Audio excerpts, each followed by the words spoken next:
Hey, salut à tous, c'est Vincenzo, on se retrouve sur Plaise et on va pouvoir faire une interview de moi et de l'équipe par rapport à la série. Salut, moi c'est Jodie, j'ai 18 ans, bientôt 19 et c'est moi qui joue Clara dans la série. Donc moi c'est Alice, j'ai joué le rôle de Holly donc, dans la série et j'ai 15 ans et voilà.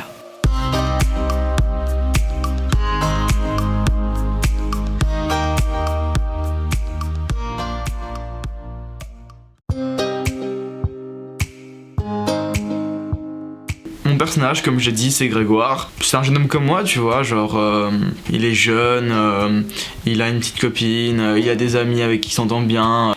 Donc Holly c'est une fille un peu garçon manqué. Son rôle par rapport à Grégoire et à ce qu'il va traverser c'est de l'aider en tant qu'amie.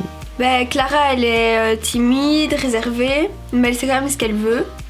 Et dans la série c'est la petite copine de Grégoire. Eh bien donc je suis scénariste et réalisateur, donc c'est-à-dire que c'est moi qui gère tout ce qui est par rapport à l'histoire et à son déroulement lors du tournage. Un caissier. Un caissier.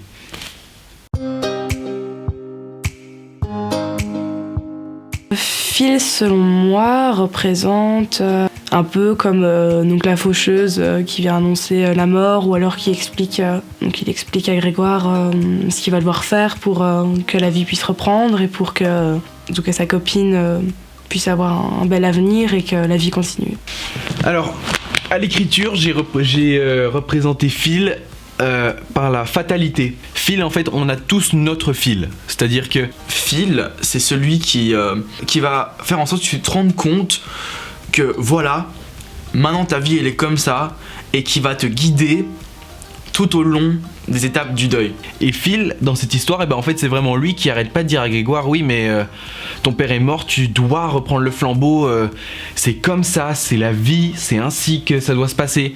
Phil il est un peu insolent, c'est genre le mec, tu le vois dans la rue, t'as envie de lui foutre des claques quoi. Mais c'est ça qui est drôle justement parce qu'au moins ça mène un petit truc d'un peu drôle dans la série. Moi, on se détend mon petit chou, hein. Je vais tout expliquer, hein, calmement, en prenant mon temps.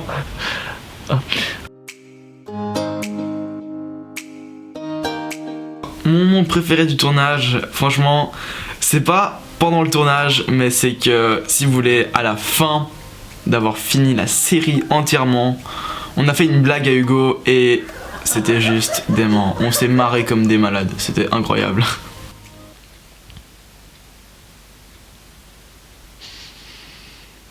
Non, je pense que c'était quand j'étais sous la couette. Quand on filmait devant Da Vinci, je trouvais c'était drôle quand t'as pété. Je pense que donc il y a une scène où qu'on a eu beaucoup de mal à tourner parce qu'il y avait beaucoup de voitures qui passaient tout le temps. Et je pense que quand on a réussi à la tourner définitivement, alors là c'était super chouette. Il y en a eu plusieurs parce qu'en fait si vous voulez, étant donné qu'on a tourné comme si le temps s'était arrêté et qu'en plus on a joué dans la rue, le fait que des voitures passent tout le temps c'était vraiment embêtant et on a dû recommencer des scènes genre une vingtaine, peut-être 30 fois peut-être. Y a pas vraiment de pire moment mais le plus gênant c'est quand on a dû jouer la scène dans le lit. Même si c'était les ombres et tout, on devait quand même mettre un minimum et en plus c'était la première fois qu'on jouait, c'était même pas la deuxième fois, c'était vraiment juste direct et voilà. C'est quand il faisait froid.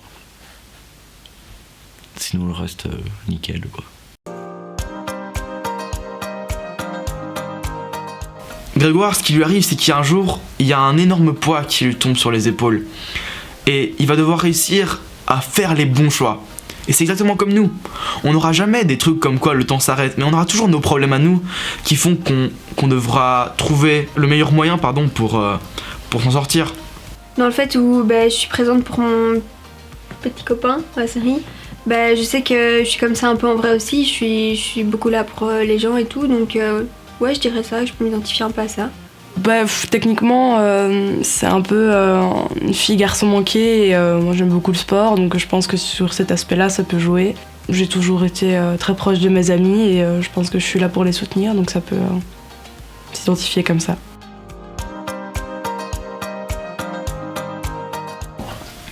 C'est très difficile. Ouais,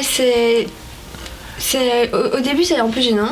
Ouais, parce que, allez, on s'est rencontrés genre 1 heure avant et après on a dû faire des trucs, des scènes, voilà. Et du coup, voilà, c'était assez gênant. Ouais, au début, ouais, mais après. Pas très tactile et tout, tu vois. Donc voilà. Mais au fur et à mesure, ça va. Ouais.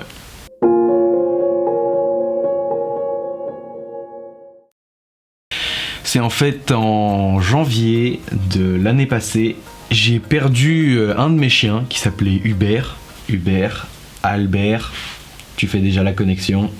On avait déjà commencé à écrire une certaine histoire avec un garçon endeuillé qui revoyait en fait les fantômes de son passé via des ombres. Et on a décidé d'incruster en fait Hubert dans l'histoire. Et voilà la naissance du Maître du Temps. En fait, dans la scène où Grégoire se réveille et sort du lit, en fait dans le lit il y a mon frère qui est sous la couette. Mais ça, on le voit dans le making of et voilà, ça c'est drôle. Un truc qui m'a énormément marqué, c'est qu'en fait le réalisateur il laisse rien au hasard. Quand je lui ai posé quelques questions par rapport à la série, il avait réponse à tout. Par exemple, je lui donnais un fait. Vous voyez, je m'appelle Grégoire Denbora dans la série.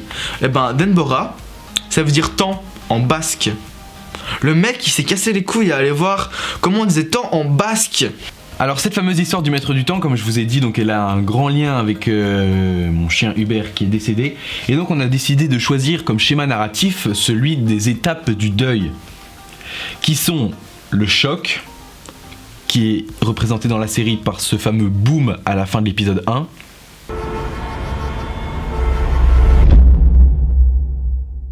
Le déni, qui est d'ailleurs le titre de l'épisode 2, qui lui est représenté par le fait que Grégoire ne croit absolument pas un mot au début de ce que lui dit Phil. Je peux pas croire à ces conneries. Nous avons ensuite la colère. Un peu tes couilles. Ferme-la.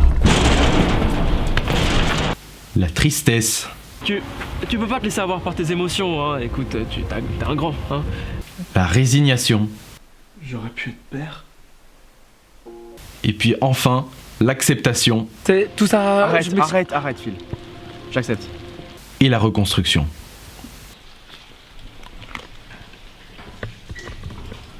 Les amis, ça fait longtemps. Salut les amis. Comment allez-vous aujourd'hui? On se retrouve pour une vidéo ASMR.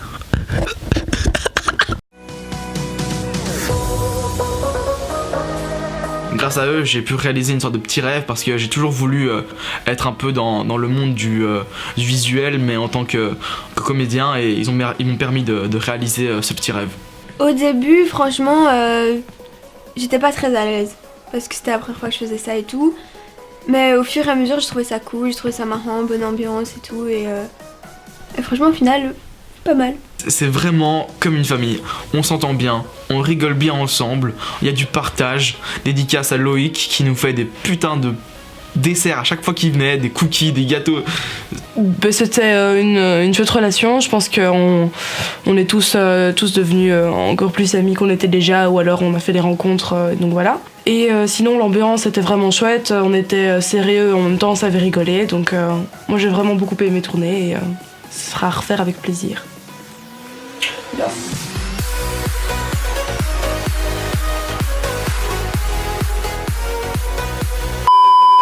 Alors je remercie ma maman d'être toujours là avec moi et Loïc, mon amoureux, qui est toujours là aussi.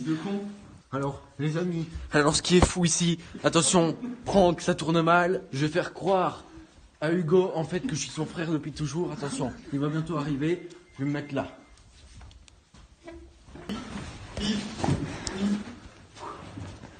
Les gars, c'est fou ce qui va se passer.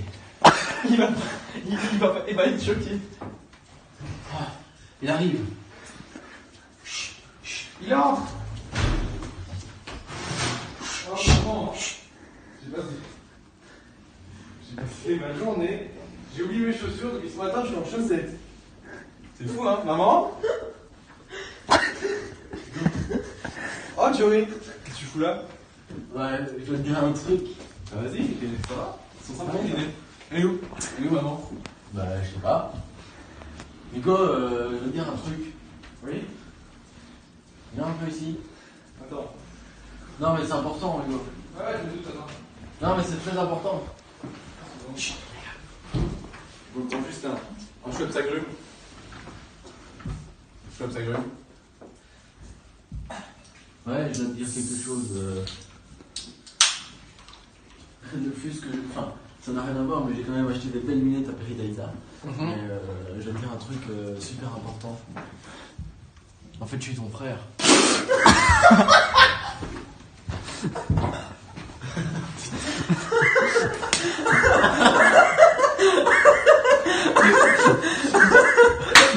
Heureusement, j'avais